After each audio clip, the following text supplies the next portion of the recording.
Olá, hoje o RDTV recebe aqui nos nossos estúdios o secretário de Estado de Planejamento e Gestão, Basílio Bezerra Guimarães dos Santos. Vamos falar sobre a greve na educação em Mato Grosso em um dia que tem paralisação nacional pela educação, né? Hoje, 30 de maio, as escolas estaduais, os servidores estaduais que atuam na educação estadual estão em greve desde o início da semana. Secretário, obrigada por ter aceito o nosso convite de estar aqui e trazer os esclarecimentos, né?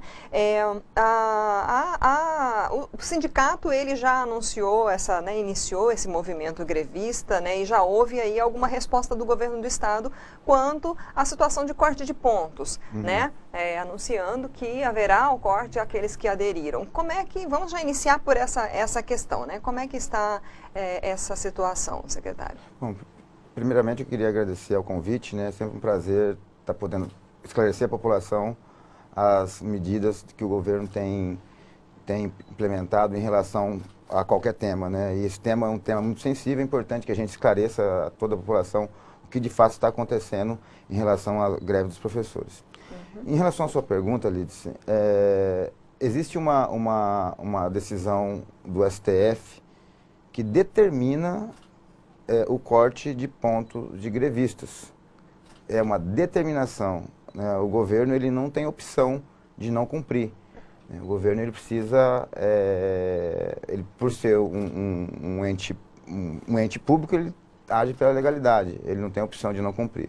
Então, o corte de pontos está sendo executado desde o início da greve. Tá? Então, vai ser cortado o ponto desde o início da greve. Os professores que depois fizerem a reposição dessas aulas, eles receberão por essa reposição?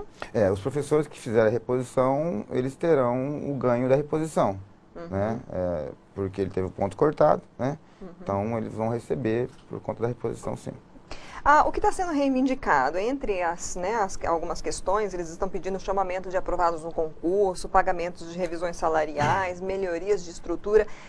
Como o secretário de Planejamento, tem como atender alguma dessas reivindicações da categoria? Tanto tem que já foi atendido, né? Existe uma conversa anterior, né? Nós nos reunimos com o Sintep em 2 ocasiões dentro do mês de maio, né? Ouvimos as suas reivindicações e aquilo que foi possível atender dentro da capacidade do governo foi atendido, como por exemplo o pagamento de 1/3 de férias para os professores contratados.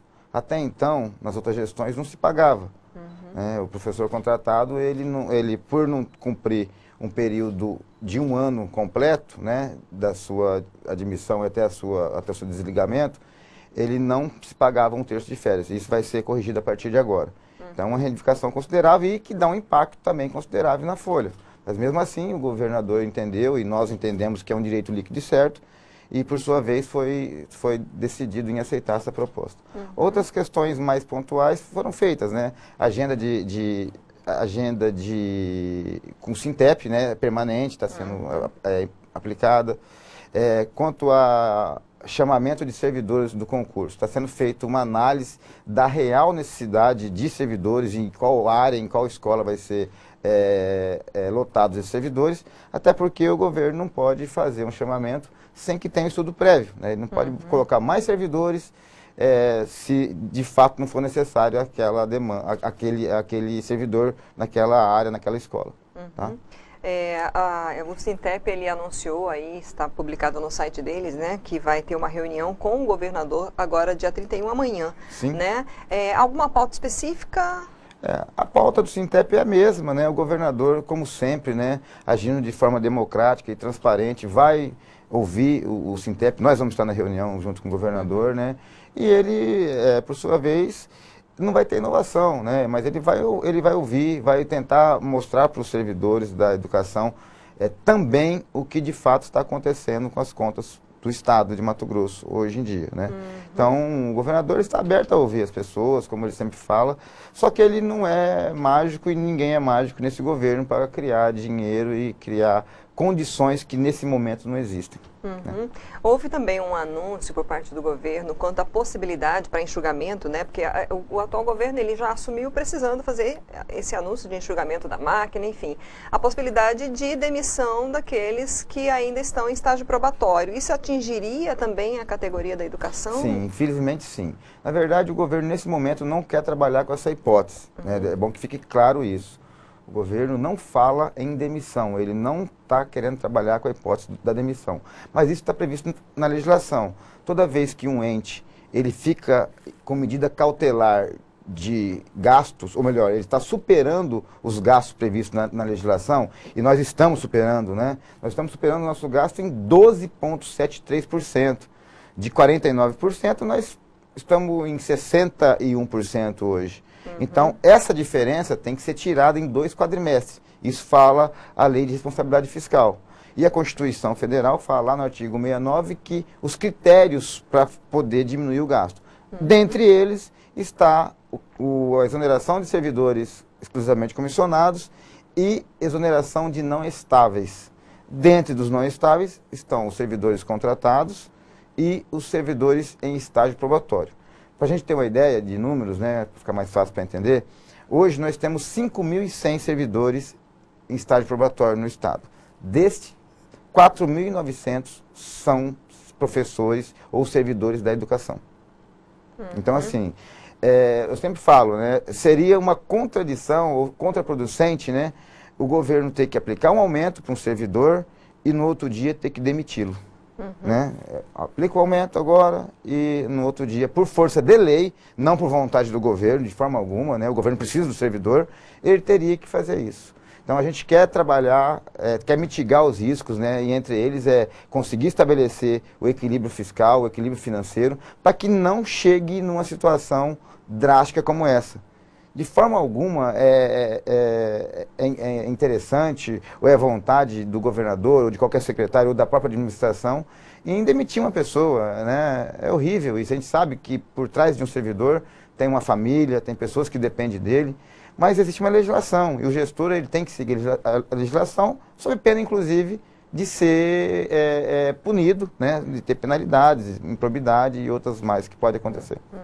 Então, o senhor acredita que nessa reunião que vai ter amanhã com o governador possa surgir aí uma proposta ou algo que dê um fim ou se suspenda esse movimento grevista diante desse cenário que o senhor está apontando? Olha, o governador ele é soberano nas suas ações, né, mas o que tem sido demonstrado e alinhado com o governo, e, como eu falei, não existe nada que a gente não esteja mostrando para todo mundo, né?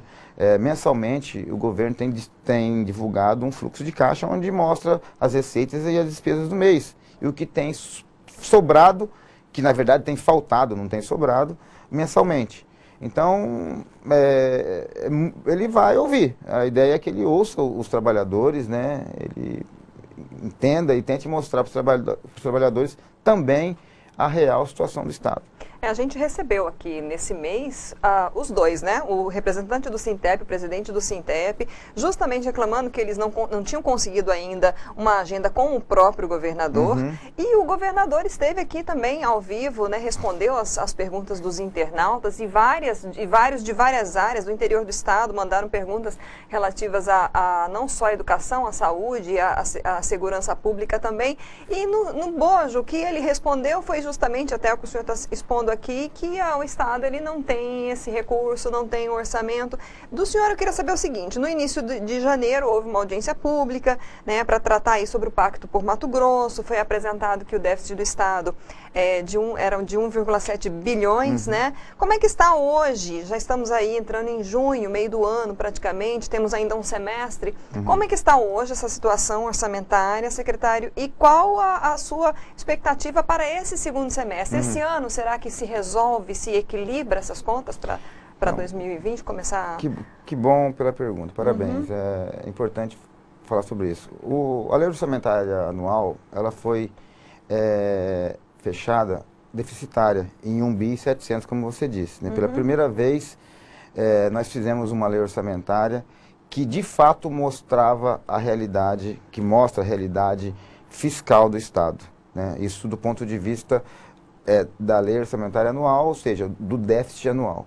Então existe sim um déficit de 1,1 bi do ano, mas nós não podemos esquecer que o governo ele é contínuo, né? Então ele trouxe de outras gestões as dívidas, né? Os restos a pagar de outras gestões que obviamente ele tem que assumir. Essa conjuntura toda, essa dívida toda, perfaz um déficit na ordem de 3,5 bi. Então o governo tem que arrumar 3,5 bi de dinheiro ou para cobrir o déficit anual ou para cobrir os restos a pagar que herdou da outra gestão. E ele está fazendo o seu dever de casa, a gente sempre fala isso, né? Aquele pacote de leis que foram aprovadas no começo do ano, inclusive, tem ajudado e tem melhorado consideravelmente a situação do Estado do ponto de vista financeiro. Se não fosse aquelas leis, o Estado hoje estaria muito pior. Nós teríamos o verdadeiro caos já em várias áreas da gestão pública, né? Segurança, saúde, estaria muito pior. Então, né, foi aprovado o novo FETAB, que está inserindo de recurso novo nos cofres do Estado na ordem de 600 milhões de reais. Várias obras foram retomadas em relação a isso, tem sido divulgado na mídia, inclusive. Né, o Estado tem conseguido arcar com alguns fornecedores que há mais de 6, 7 meses não recebiam. Né? Nós tínhamos viaturas paradas por falta de pagamento, viaturas paradas da polícia, do bombeiro, da polícia civil, da polícia militar, da polícia civil, por falta de combustível, porque também não tinha sido feito o pagamento. Então a gente conseguiu minimizar a situação por conta dessas regras. Sem falar que houve outras leis que trouxeram, de fato, algumas reformas administrativas, né? Como a extinção de órgãos, né? Possibilidade de PDV entre as estatais, né? Que tem tido um reflexo muito positivo nesse sentido. Então, assim, o Estado tem feito de tudo para poder economizar. No âmbito da Secretaria de Planejamento, ao qual eu sou o gestor, nós criamos um núcleo de eficiência do gasto, né? Nós estamos avaliando todo tipo de gasto da administração, para poder saber se, além de econômico, esse gasto também é eficiente. Então, alguns parâmetros de gasto vão ser aplicados, já tem sido aplicado e vão continuar sendo aplicados nos próximos dias, nos próximos meses. Até essa questão da viatura foi citada pelo governador na entrevista. Eu vou para os internautas que acompanham essa entrevista, a gente vai colocar aqui o card, né, da entrevista do governador e da entrevista do Sintep, caso você queira saber o que já foi falado, o que já foi abordado aqui na RDTV. Quanto a essa questão, o próprio governador ele admitiu realmente, né, esse ano vai ser um ano difícil, continua sendo até o final do ano. No começo do mandato também houve um grande debate sobre a possibilidade de taxação do agronegócio, né? Como é que ficou essa questão, secretário, para quem não acompanhou? Sim, aconteceu, né? O FETAB, o novo FETAB, ele foi um tipo de taxação, sim, tanto é que nós inserimos aí quase 60 milhões de reais por mês a mais nos cofres públicos, né? Então aconteceu e é justamente esse recurso que tem dado essa minimizada no problema, né? Estamos um pouco longe de resolver? Estamos, né? Como foi falado pelo governador, a expectativa é de 2 anos a gente consiga dar uma equalizada nas contas, né? Pelo menos 2 anos.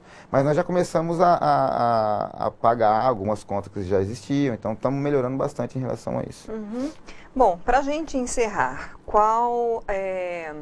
então, a partir desses 2 anos, o que o senhor poderia dizer sobre essa gestão? Qual a estimativa, né? O que o senhor vislumbra aí para depois de tudo equilibrado, né, ou o máximo aqui, né, de equilíbrio possível, qual a estimativa de crescimento para Mato Grosso nesse tempo? Então, um Estado, né, uma economia para crescer, ela precisa de ter atrativos para isso, né? Ninguém quer investir no Estado que não tem segurança, que não tem infraestrutura, que não tem estradas, né? Então a gente precisa focar nisso também. Então o crescimento econômico depende de novos investidores. Novos investidores dependem de estrutura para isso, né? E quando a gente foca só em custeio da máquina, gasto com pessoal, em outras empresas, não que não seja importante, claro que é importante, né? Os nossos servidores são extremamente importantes, inclusive são eles que conduzem a máquina nesse aspecto.